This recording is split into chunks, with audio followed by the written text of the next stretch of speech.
Okay. There were 10 generations from Adam to Noah. This is to show how much patience exists before him. For all those generations angered God increasingly until he brought upon them the waters of the flood. There were 10 generations from Noah to Abraham. This is to show how much patience exists before him. And for all those generations were increasingly contemptuous before God until Abraham came and took upon himself the reward for them all.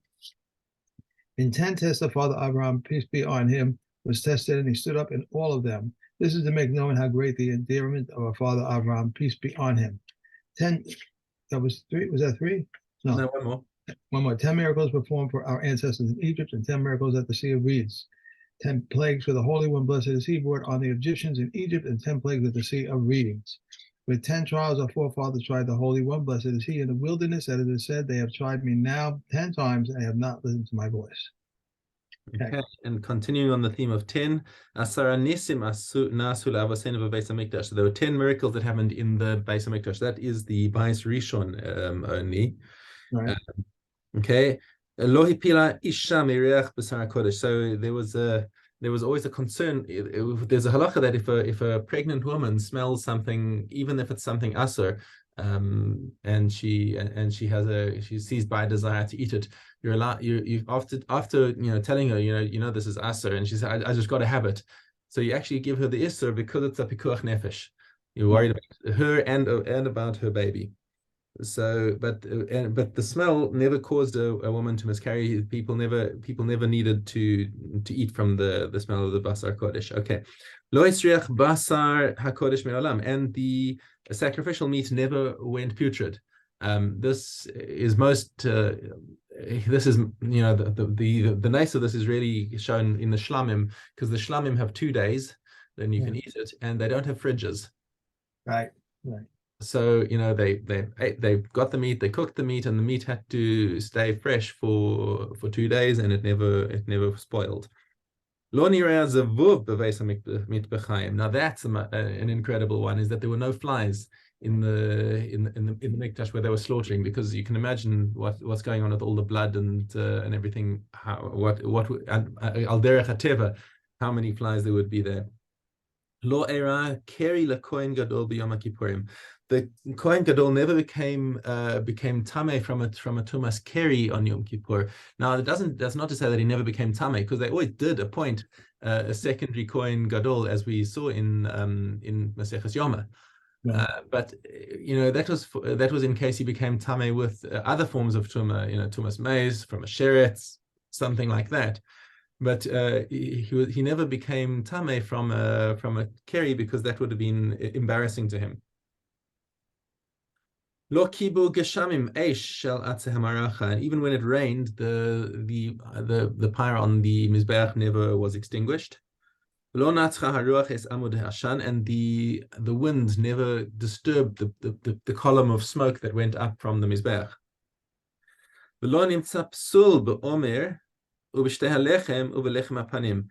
And so the omer and the omer offering, because the omer offering was cut on Chol HaMoed, or even sometimes on Shabbos, if that was how it fell out on that day, because it was Doche Shabbos, they could only cut the minimum amount necessary. So if they found that there was a psul in the Korban HaOmer, they wouldn't be able to bring it because there's no excess.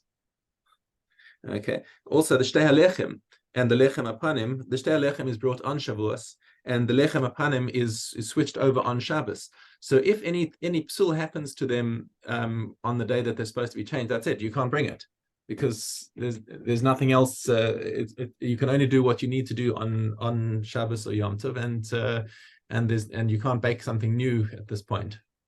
Or there wouldn't have been time to make something new. So therefore there was a nice that these things never became possible. The people were tzfufim. Now Kahatis brings that the word tzafuf, you're used to it from modern Hebrew, but modern Hebrew gets it from here. And what's tzafuf related to? Tzaf. When something is tzaf, what is it? It's floating. So they were standing so tight that people were being lifted off the ground I've had that experience. Unfortunately, it was very scary. In Miron, actually, a few years, many years ago, I just went to try it out. I was, in the area, and it was so tzafuf that I was tzaf. I was like being lifted off the ground, and I thought, I'm never ever going back there. Not in like Burma anyway. So that's tough. And mishtachavim revachim, but nonetheless they were able to bow down and have plenty of space. Now, why did you need such a miracle that they could bow down in space? Because it says kahati, because people would be davening and making and saying a vidoi on occasions, and it would have been embarrassing if somebody's whispering and their neighbor can hear what they're saying. So that's why the nace happened there. There were no injuries from snakes or scorpions in Yerushalayim, even though that is a territory where there are. It's a natural habitat for snakes and scorpions. And nobody ever said that there wasn't enough space for them to stay in Yerushalayim. The miracle may have been that nobody complained. Anyway, Mishna Vav. So there were 10 things that were created bein hashmashos.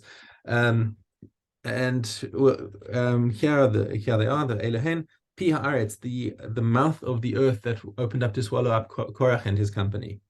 Pi habe'er, the mouth of the well that opened up to give water to Bnei Israel in the Midbar. Pi ha'ason, and the mouth of the donkey that spoke to Bilam.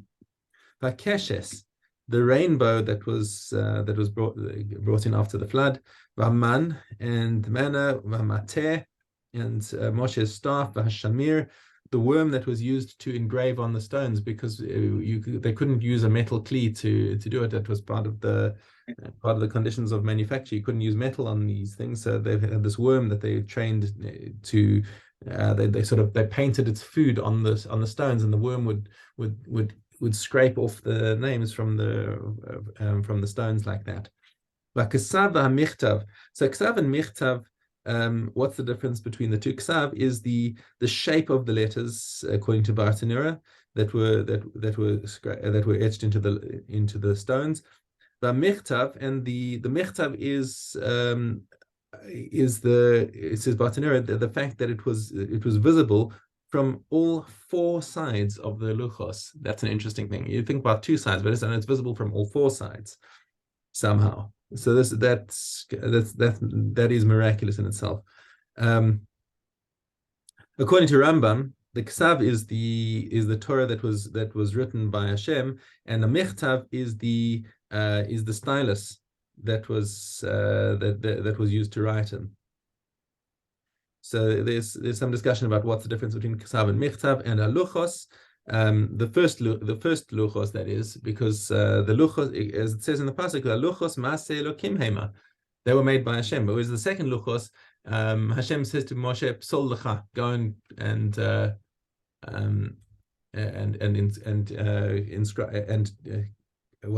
hew out for yourself."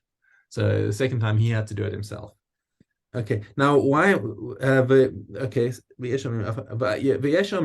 And some people say Apa Mazikin. Also the Mazikin, the Shadim, I guess, the demons or dangerous creatures, whatever, spiritual creatures. Ukvura Social Moshe, and the burial place of Moshe, the Elo Shel Avram Avinu, and the ram that Avram Avinu sacrificed. The Yeshomrim Af Tzavas. And also it says there's some that also say the first pair of tongs, because you need tongs to make tongs. So at some point the chain of dependency has to stop, and who's going to create the first pair of tongues? Hashem made it for Adam Arishon. Interesting why some things had to be ben hashmashos, because, for example, there were other miraculous things that were not made ben hashmashos. There was the let's say the Red Sea.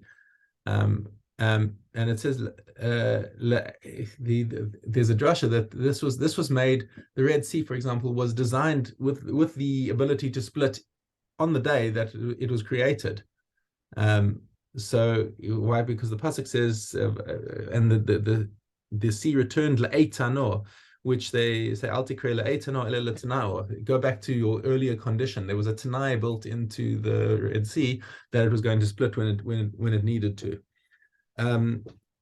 So it's kind of I don't know exactly how to make a line between which miraculous things were bein hashmashos that were like so unique that they had to be put into that they were created bein hashmashos, and which ones were created with that condition.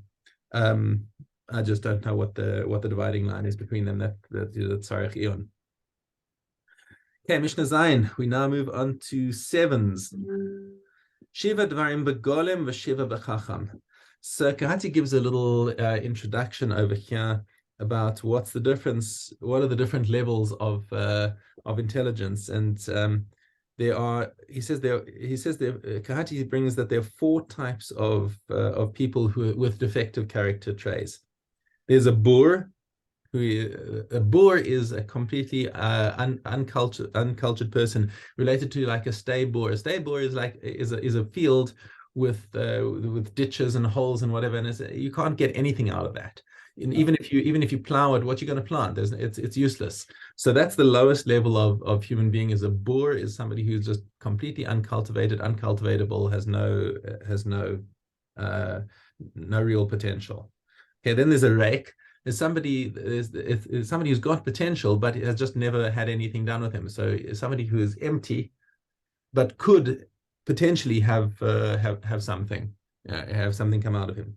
Then there's the Am Haaretz. The Am Haaretz is somebody who like has learned, but he's very simple and doesn't how does he explain it? Am Haaretz is somebody who's mostly involved in Yishuv Haaretz. He's day-to-day affairs, and he's mostly ignorant in terms of Torah and hasn't attained these higher levels. And then above the Am Haaretz is a golem. This is not like a golem like the golem of Prague. We're talking about somebody who is he's learned and he's got all the intellectual abilities, but he's just lacking, deficient in his character. Okay, and golem, where we see golem in the Mishnah is in Kalim. In Mishnah Kalim, we had golme, we had golme kli cheres is like an unfinished kli cheres. When we said a golem kli cheres is tahor, it can't become tameh because it hasn't yet been completed until it's been fired and whatever. But the golem is it's the shaped product, but it hasn't been finished. So that's like the golem Adam is the person who hasn't yet been finished. And these are and we're talking about him in this Mishnah over here. So this golem is just lacking the following character traits. Okay, and we explain it by telling us what does the Chacham do? The Chacham eino medaber bifnei mishehu gadol mimenu b'chochma. By the way, these 7 things all happen in order. So first of all, when he's interacting with somebody else, first of all, he keeps quiet when somebody greater than him is present. He lets the person who's greater than him talk. Okay, that's his first level. The einon nichnas lesoch divrei chavera. If he is going to talk, he waits to talk before his fellow has finished talking, and he's not like preparing his response right now to answer. He's actually listening. And that leads into number 3, which is einon nivhal lashiv. He's not quick to answer. He listens, he thinks, and then he answers. That's the Chacham. This is a midah. You can see that this is the midah that is really not encouraged in our society, because we're in the age of sound bites, where you've got to, like, when somebody says something, you've got to have a snappy response, be able to put them down. Okay. Shoel ki'inyanu meishib kalacha. When he speaks to the point, and he answers sensibly, right, according to what has been spoken. So this is based on Rivka, when Eliezer asks her, "Who are you, and do you have space for me?" And she says, I'm the daughter of Besuel, blah blah blah, and yes, we have space for you. So she answers in order of the questions. Okay. And he has the ability to say, I don't know, if somebody asks him something that he doesn't know. Okay. And when he's in a debate with somebody and he has a point that refutes what he's saying, he doesn't double down and try and prove that he's right. He hears and says, oh, you're right. Classic case of this is Moshe Rabbeinu, just in the parsha a couple of weeks ago, where he gets angry with Nadav and Avihu, not with Elazar and Itamar, and says, why didn't they eat the chatas and etc. And you know, first of all, they showed that they don't answer before somebody's greater than, because they kept quiet and let Aaron answer. And when Aaron gave an answer that was satisfactory, Moshe said, oh yeah, you're right. So those are the midas of a chacham, the chilofim begolem, and of course the golem does the reverse of all these things. Okay, I'm going to leave you to do the chazaras yourself. Okay. Thank you. Have Hopefully a beautiful day and feel better. Thank you. Thank you very much. Hopefully I'll see you tomorrow without a problem. Okay. Thank you. Bye.